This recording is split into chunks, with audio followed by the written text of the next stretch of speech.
warahmatullahi wabarakatuh. Perkenalkan, nama saya Novelia Kholida. Saya berasal dari MI Miftahul Khair 3 Purwasari Pasuruan. Saat ini saya mengikuti PPG dalam jabatan di Universitas Negeri Salatiga dalam kelompok guru kelas MI. Hari ini saya akan melakukan praktek pembelajaran mata pelajaran Bahasa Indonesia. Assalamualaikum warahmatullahi wabarakatuh. Waalaikumsalam warahmatullahi wabarakatuh. Sebelum kita memulai pelajaran, seperti biasa, marilah kita berdoa menurut agama dan kepercayaannya masing-masing. Berdoa mulai.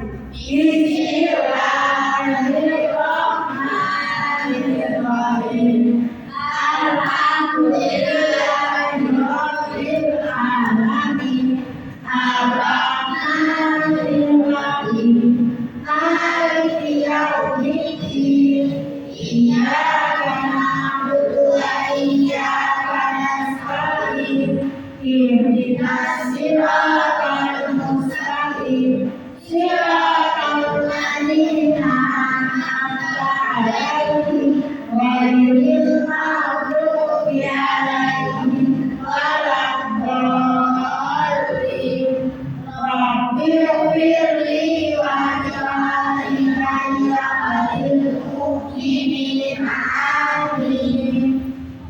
Sudah berdoa. Sekarang siapa yang hari ini tidak masuk? Oh, yang tidak masuk satu haji. Kenapa sakit? Bagaimana kabarnya anak-anak hari ini? Alhamdulillah, luar biasa. Semangat semuanya hari ini. Sudah sarapan? Apa yang nasi? Nah, sudah sarapan semua, berarti sudah semangat, sudah bisa menerima pelajaran seperti biasa. Ya, sekarang kita belajar mata pelajaran apa? Apakah ada yang buka jadwalnya? Mata pelajaran apa? Bahasa Indonesia. Minggu kemarin, silakan dibuka bukunya. Minggu kemarin sudah belajar tentang cerita visi. Cerita visi. Apa? Ada yang masih ingat? Apa itu cerita visi? Boleh anak-anak? Oh, Ainul. Apa cerita visi? Cerita yang tidak nyata. Ada lagi? Ada lagi yang mau menambah? Ayo, boleh anak-anak? Yun, silakan. Cerita yang dibuat menurut imajinasi. Nah, cerita yang dibuat menurut imajinasi bisa.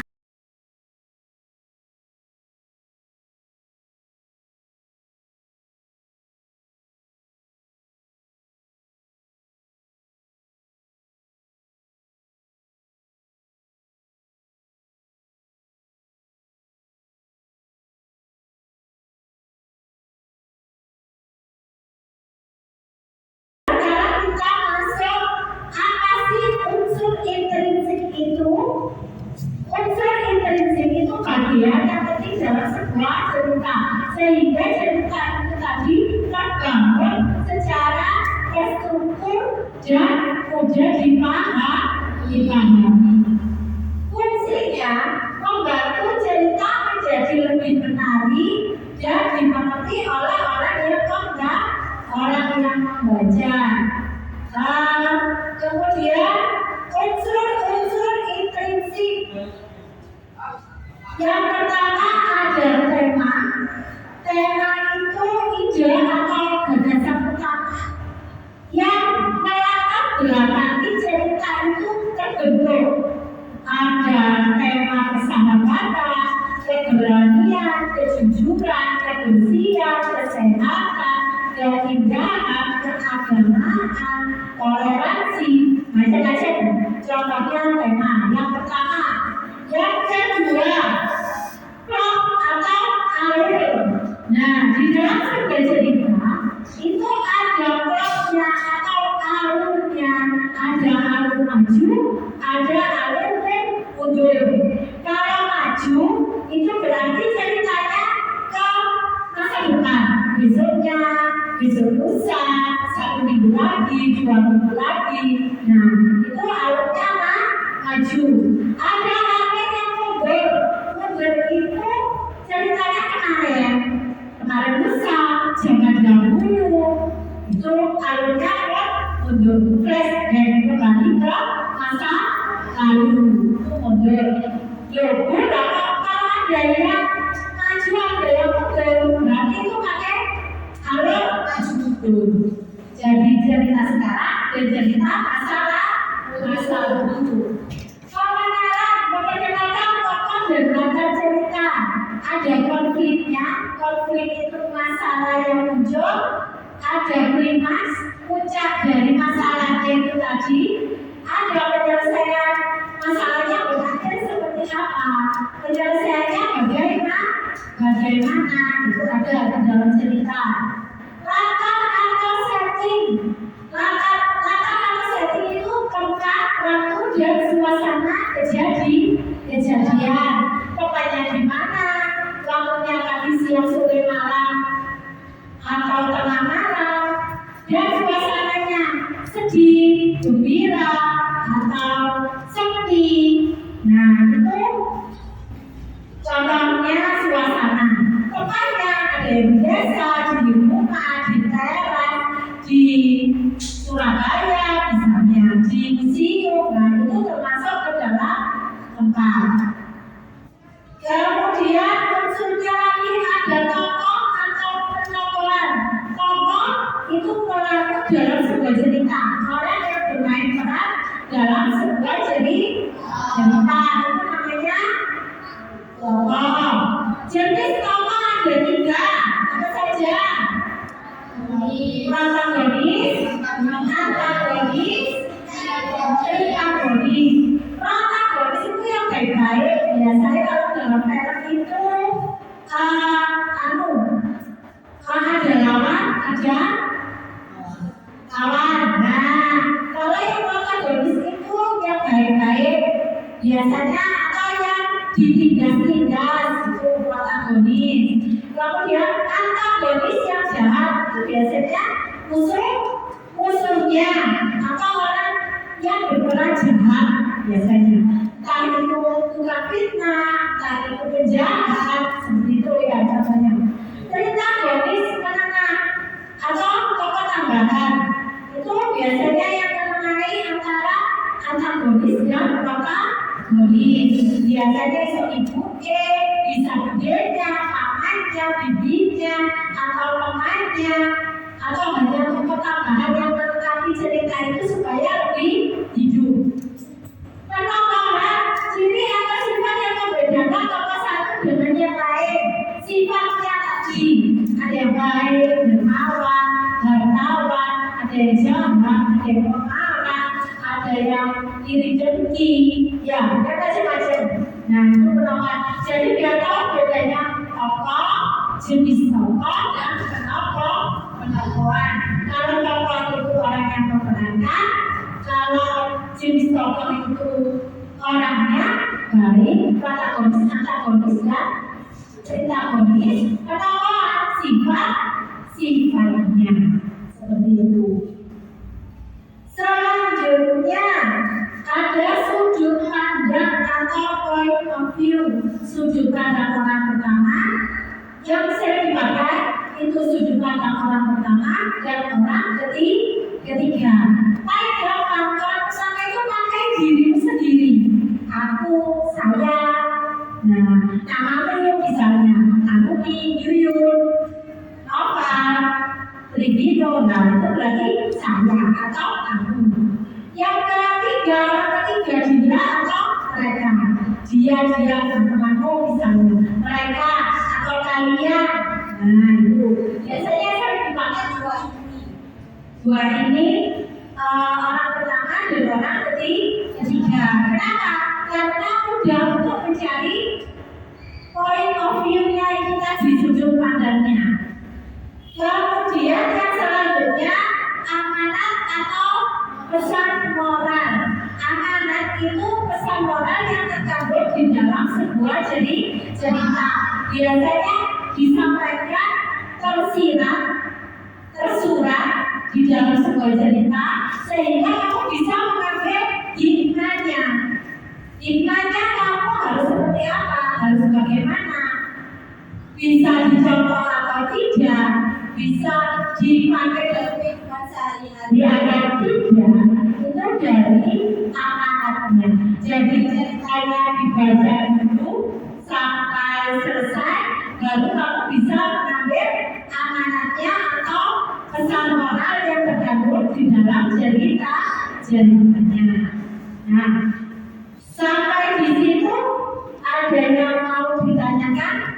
Silakan yang tidak mengerti Bu. Karena ibu arah itu apa? Bu, gak ngerti, silakan boleh kita bertanya, katakan.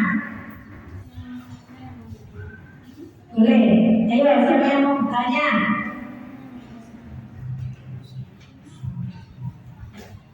Nah, kalau ada yang tanya, aku takkan video biar kamu paham. Mungkin kadang ditonton nggak paham ya. Jadi melihat video praktek secara langsung bisa tahu oh mana amanat, mana tokoh, mana alurnya, mana temanya. Jadi biar tahu. Ini ada video Kancil dan Buaya. Silakan diperhatikan.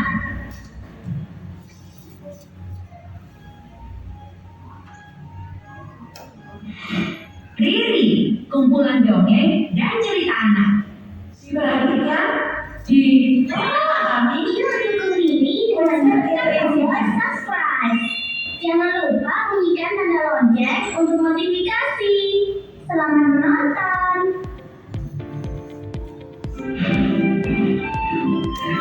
Kisah Kancil dan Buaya.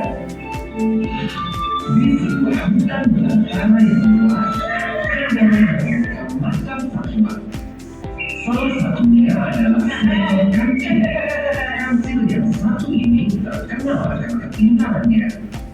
Selain pintar, ia juga sangat ramah. Hai bebek, asik sekali yang berenang. Iya Kancil, air di sini sangat segar. Semua hewan di hutan itu merasa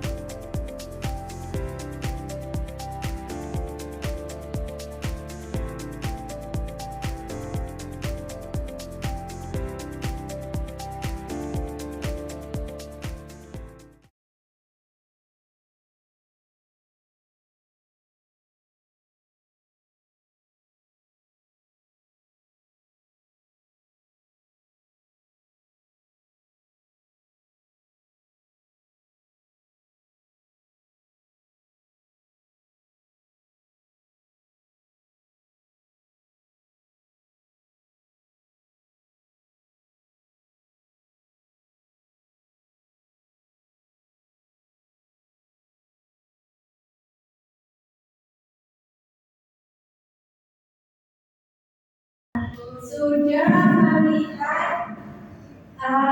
video tentang cerita Kancil dan Buaya. Itu salah satu contoh cerita fiksi yang dibuat berdasarkan khayalan, ya, sesuai dengan imajinasi yang membuatnya, dengan latar yang bagus, tema yang bagus, berbagai warna, sehingga kamu yang menonton senang nggak? Tertarik nggak? Kayaknya kalau cerita tadi itu hitam putih, tertarik nggak? Ya, tapi ceritanya lebih berwarna. Ada pembukanya yang bagaimana yang tadi kancilnya, sehingga kamu lebih tertarik dengan cerita ke belakangnya. Nah, unsur-unsur yang pertama tadi temanya apa? Kancil. Ayo. Kancil dan Buaya. Unsur yang pertama temanya apa? Kira-kira ada yang tahu? Sifatnya Kancil tadi itu apa? Apa? Yang buayanya disuruh berjajar. Itu apa? temanya kecerdikan dan keberanian bisa. Tapi itu tadi dia cerdik memperdaya buayanya, disuruh berjajar, dia nyebrang karena mau mengambil buah-buahan. Berani karena apa? Kan lebih ganas buaya daripada kancil, tidak takut dimakan. Kemudian yang kedua alurnya maju apa mundur? Maju, karena terus kan ada yang kembali ke masa lalu. Tokohnya siapa saja? Kancil, buaya,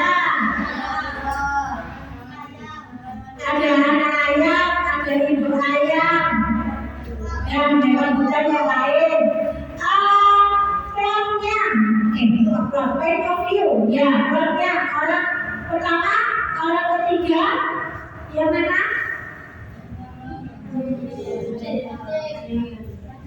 Orang pertama atau ketiga? Ketiga, dan mereka ada buaya, ada ayam, tadi itu hewannya banyak. Kemudian latarnya di mana? Tempatnya, tempat kejadiannya di hutan, di tepi sungai. Suasananya bagaimana? Ceria, menyenangkan, ya kan? Waktunya kapan? Waktu kejadiannya kalau siang hari atau pagi hari? Pagi hari kan masih ada burung-burung tadi, anak ayam pagi hari kan? Nah itu. Kemudian yang terakhir pesan moralnya dari cerita kancil menipu buaya, menyeberang dan mendapatkan keinginannya, dan buaya pun menjadi marah. Ingat, semua perbuatan jelek hanya akan menambah musuh. Gunakan kecerdasanmu hanya untuk hal-hal yang baik. Pesan moralnya, kamu harus menjadi anak yang cerdik dan menjadi anak yang berani, tetapi bukan dengan hal-hal yang tidak baik. Kecerdikan dan kecerdasan baik keberanian harus digunakan dalam hal-hal yang baik.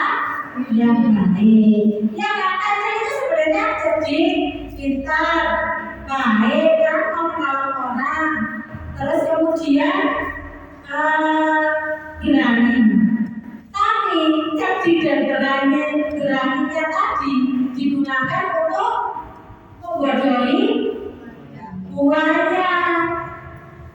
Sebenarnya tidak boleh karena membodohi itu kan hal yang tidak baik.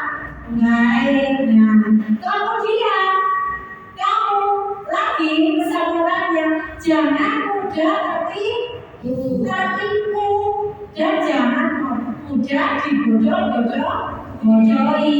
Kalau buaya mau tak lihat tadi itu kan dia bohongi, dia ditipu, jadi dia mudah dibodoh-bodohi. Nah, kamu sebagai seorang siswa boleh pintar, boleh cerdik, boleh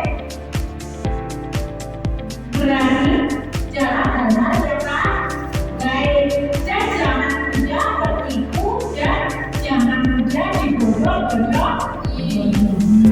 Ya, dari pertanyaan tadi silakan kalau ada yang mau bertanya boleh, kalau ada yang mau berpendapat boleh, silakan.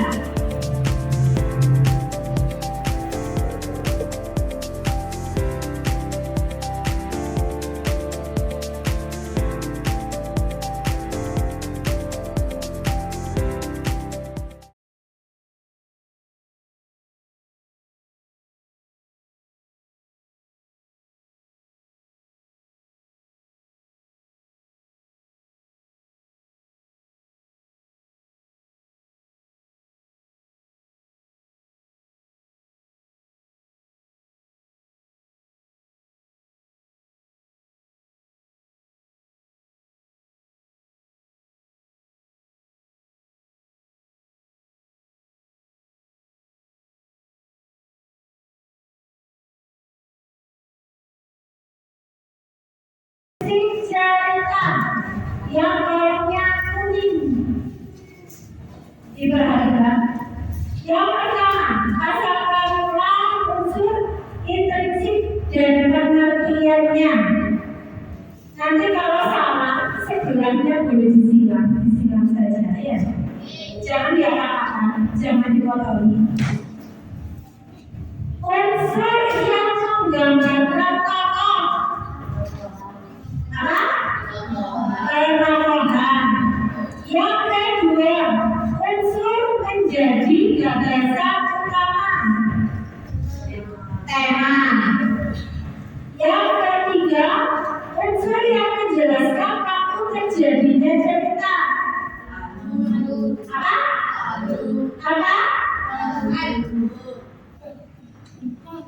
Waktu terjadinya unsur yang menjelaskan pesan dalam cerita. Apa? Unsur yang menjelaskan apa? Yang menjelaskan pesan apa? Amanah. Yang terakhir, unsur yang menjelaskan urutan peristiwa. Apa?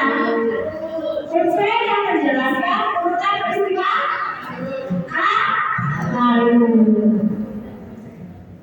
ada yang betul semua? Ada yang masih salah? Ada. Tapi kayak apa? Waktu terjadinya, ya. Waktu terjadinya itulah kapan, bukan alur. Ya.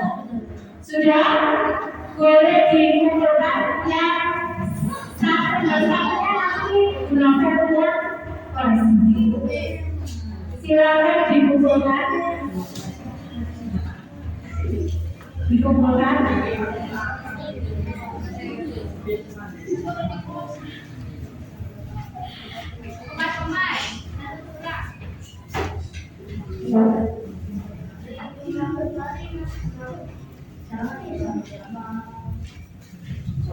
Ayo dikumpulkan.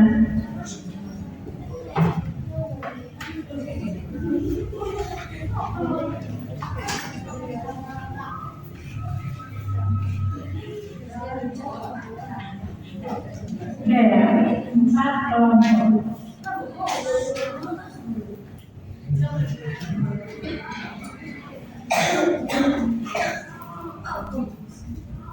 Sudah, hari ini kita sudah belajar tentang apa saja?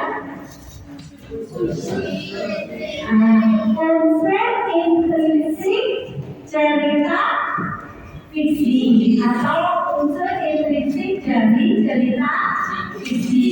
Belum dikenali ya? Belum ya? Ada berapa unsur-unsur intrinsik cerita? Ada? Apa saja? Tema. Alur.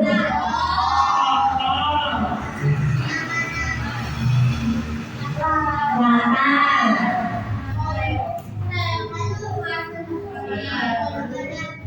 Amanat. Sudut Pak. Tema menjelaskan tentang ide atau gagasan dari terbentuknya sebuah cerita. Yang kedua, alur jalannya cerita maju atau mundur. Latar waktu, tempat, dan suasana kejadian. Penampilan atau tokoh orang dan sifatnya dalam sebuah cerita yang memerankan sebuah cerita.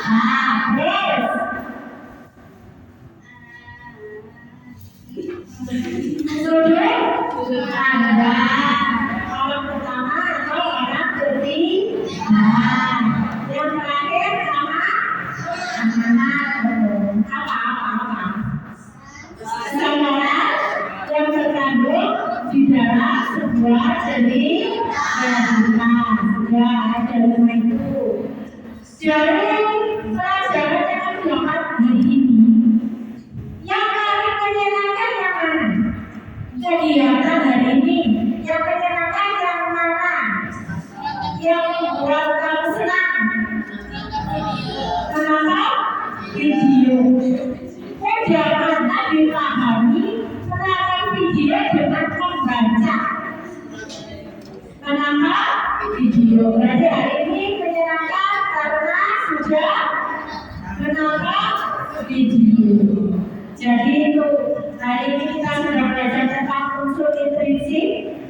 anak-anak. Nah, semoga bisa menambah wawasanmu, bisa memahami lebih dalam tentang unsur-unsur cerita. Sudah mengerjakan pengajian yang baik, sudah dibahas ya. Dan alhamdulillah anak-anak hari ini senang kan? Senang kan karena menonton video. Alhamdulillah berarti pelajaran bahasa Indonesia itu tidak membosankan. Lebih sederhana. Karena sudah selesai kita hari ini, bukunya boleh disimasi.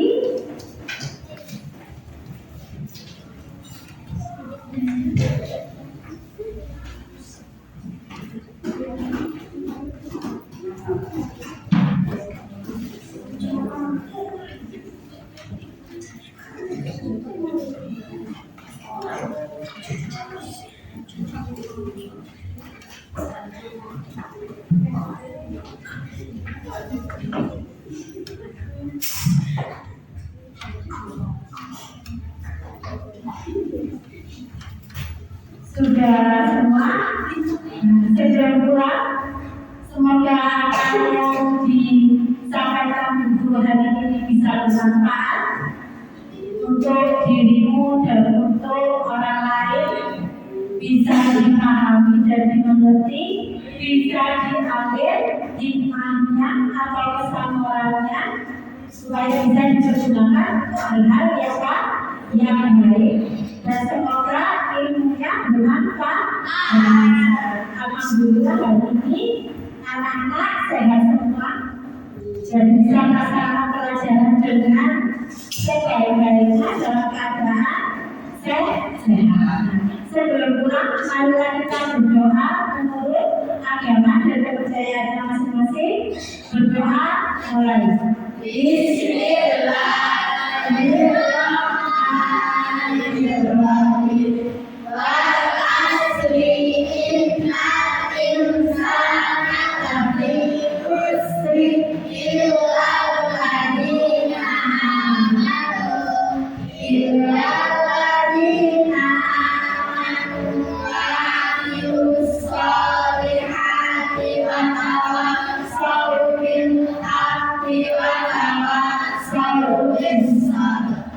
Bismillah.